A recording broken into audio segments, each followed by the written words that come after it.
পৃথিবীর বিভিন্ন বিপর্যয়ের দিকে তাকায় দেখেন, রাশিয়ার ভিতরে নতুন করে বিপর্যয় শুরু হয়ে গেছে।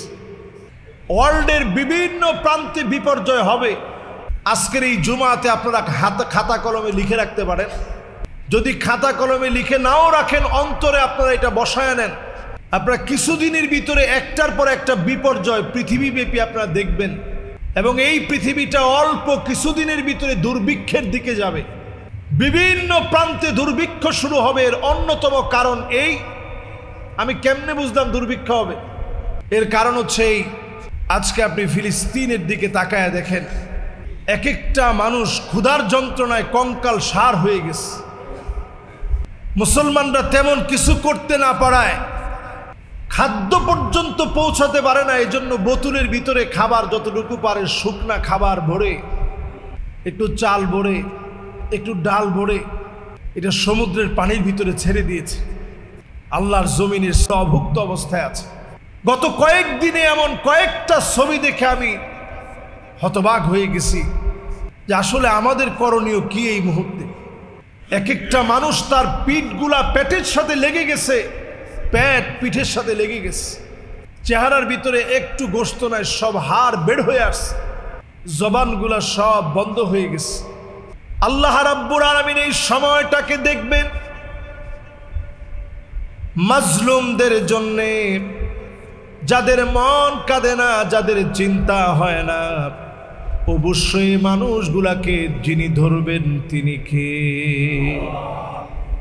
জাতিসংঘ আমার দেশে মানবাধিকারের নাম দিয়ে একটা উইং খুলতে চায়। আপনি চিন্তা করেন, আমার দেশে মানবাধিকার লঙ্ঘিত হয়। আপনি ফিলিস্তিনের দিকে তাকায় দেখেন, সেখানে মানবাধিকার লঙ্ঘিত হয় নাই। কাশ্মীরের দিকে আপনি তাকায় দেখেন, সারা ওয়ার্ল্ডের মাজলুম মুসলমানদের দিকে আপনি তাকায় দেখেন, যেই জায়গায় তারা মানবাধিকার সংস্থার নামে জাতিসংঘ যেই জায়গায় গিয়ে একবার খুঁটি গেড়েছে, ওই জায়গায় তাদের নথিপত্র চাওয়ার মতো ক্ষমতার কারণে তারা যা ইচ্ছা তাই করবে। ইনভেস্টিগেশনের জন্য যে কোনো মুহূর্তে যে কোনো সিদ্ধান্ত নিবে। আমরা বাংলাদেশের আপামর জনসাধারণ এই কথা পরিষ্কার ভাষায় বলতে চাই, আমরা বাংলাদেশে তাওহীদপন্থী মুসলমান। এদেশের মুসলমানদের আর কিছু থাকতে পারে আর না পারে, মুসলমানদের ইমানি হিম্মত আছে। এক একজন মুসলমান এক একটা লোহার বুট দাঁত দিয়া চর্বণ করতে পারে, এমন বিষাক্ত দাঁত তৈরি হয় নাই, সেটা যেই দেশ হোক। পরিষ্কার ভাষায়, আমরা যেই দেশের রক্তচক্ষুই আমাদের দিকে আসুক না কেন, এটাকে আমরা পরোয়া করে চলতে চাই না। এই পৃথিবীর ভিতরে বিপর্যয় একটার পর একটা আসবে। অল্প কিছুদিনের ভিতরে শুধু বিপর্যয় আমরা দেখতেছি এবং দেখব সামনে। কারণ তারা মুসলমানদেরকে ধ্বংস করার জন্য চূড়ান্ত সিদ্ধান্ত নিয়ে সকল দেশে হাত বাড়িয়ে দিয়েছে। বাকি ছিল আমার বাংলাদেশটা।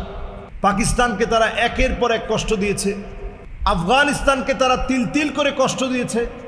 এখন যে দেশগুলা বাকি আছে তার মধ্যে একটা দেশ আমাদের বাংলাদেশ। এই দেশটাকে হাতে নেওয়ার জন্য চূড়ান্তভাবে চক্রান্ত করছে। নবী সাল্লাল্লাহু আলাইহি সাল্লাম একটা হাদিসের মধ্যে আমাদেরকে জানায় দিয়ে গেছেন। নবীজি বলছেন, এমন একটা সময় আসবে আমতাদা আল আকালা ইলা কাসআতিহা। এই হাদিসটা আমি পড়ার পরে ভালো বুঝি নাই, কিন্তু এখন আসার পরে আমার কাছে এত বেশি বুঝে আসছে। নবীজি বলেছেন যে একটা সময় আসবে সারা দুনিয়ার সব মুসলিমরা মিলে যাবে, দস্তরখানায় যেভাবে খাদ্য বেড়ে মেহমানদারি করা হয়, যে ভাই এটা থেকে একটু নেন, এটা থেকে একটু নেন, এই খাবারটা একটু টেস্ট করে দেখেন। নবীজি বলছেন এইভাবে করে মুসলমানদেরকে জায়গায় জায়গায় মারা হবে। মেহমানদারি করানোর জন্য দস্তরখানায় যেভাবে খাদ্য বেড়ে রাখা হয়, এইভাবে আমার উম্মতদেরকে মারার জন্য সারা দুনিয়ার মুসলিমরা এক হয়ে যাবে। আজকে আমরা সেই সময়টা তাকিয়ে দেখতেছি, সারা দুনিয়া যেন এক হয়ে গেছে, মুসলমানদেরকে শেষ করতে হবে। দুর্বিষহ এই সময়ে ঈমান রাখা কতটা কঠিন হবে। নবী আলাইহিস সালাতু ওয়াস সালাম বলেন, ঈমান রাখা এত কঠিন হবে, হাতের ভিতরে একটা আগুনের যদি একটা আংরা রাখা হয়, কয়লা রাখা হয়, এটাকে নিয়ন্ত্রণ করা আপনি মানুষ হিসাবে, রক্ত গোশতের মানুষ হিসাবে আপনার জন্য যেমন কঠিন, শেষ জামানায় ঈমান টিকিয়ে রাখা এমন কঠিন। এই চ্যালেঞ্জিং সময়ে ঈমানটারে যদি আপনি টিকায় রাখার চেষ্টা করেন, সওয়াব কেমন। নবী আলাইহিস সালাতু ওয়াস সালাম বলেন সওয়াব এত বেশি হবে, তোমাদের 50 জন সাহাবীর যে মূল্য, যে দাম আল্লাহ তাআলা দিয়েছেন, তাদের এক একজন শেষ জামানার উম্মতের দাম আল্লাহ তাআলা 50 জন সাহাবীর সমান বানায় দিবে। সুবহানাল্লাহ।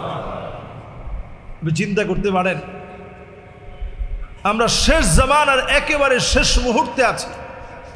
বড় বড় আলামতগুলো শুধু আমাদের সামনে প্রকাশিত হয়নি, বড়গুলা যদি প্রকাশিত হয়ে যায়, আমরা দেখবেন ছোট ছোট বাচ্চাদের গলার ভিতরে মালা পড়ে, সেখানে পুঁতিগুলা থাকে একটার সাথে একটা মিশানো।